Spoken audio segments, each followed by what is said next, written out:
சின்ன பெத்ததாளப்பள்ளி கிராமத்தில் நடைபெற்ற சிறப்பு கிராம சபை கூட்டம் ஊராட்சி மன்ற தலைவர் திருமதி அம்சவள்ளி வெங்கடேசன் தலைமையில் நடைபெற்றது. தமிழகத்தில் குடிசை இல்லா மாநிலமாக உருவாக்கிட வேண்டும் என முன்னாள் தமிழக முதல்வர் மு. கருணாநிதி திட்டம் வகுத்து இருந்தார். இந்த சிறப்பு மிக்க திட்டத்தினை செயல்படுத்தும் வகையில் தமிழக முதல்வர் மு.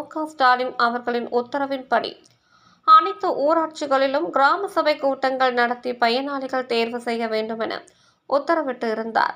இதன் அடிப்படையில் இன்று பெத்ததாளப்பள்ளி ஊராட்சி சார்பில் கலைஞரின் கனவு திட்டத்தில் பயனாளிகளுக்கு இலவச வீடு வழங்குவதற்கான சிறப்பு கிராம சபை கூட்டம் நடைபெற்றது. இதில் பெத்ததாளப்பள்ளி ஊராட்சிக்கு உட்பட்ட சின்ன பெத்ததாளப்பள்ளி கிராமத்தில் ஊராட்சி மன்ற தலைவர் திருமதி அம்சவள்ளி வெங்கடேசன் தலைமையில் நடைபெற்றது.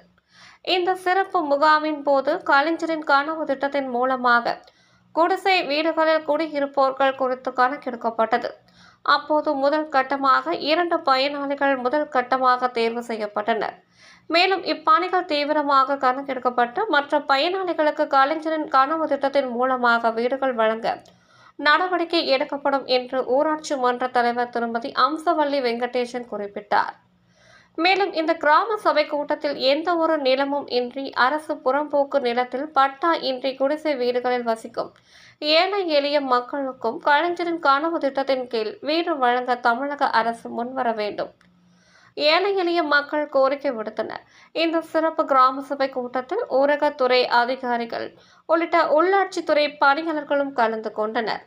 உங்கள் தேடல் நியூஸ் சேனலை லைக் பண்ணுங்க, ஷேர் பண்ணுங்க, கமெண்ட் பண்ணுங்க, ஆல் பெல் பட்டனை கிளிக் பண்ணுங்க, மறக்காம சப்ஸ்கிரைப் பண்ணுங்க.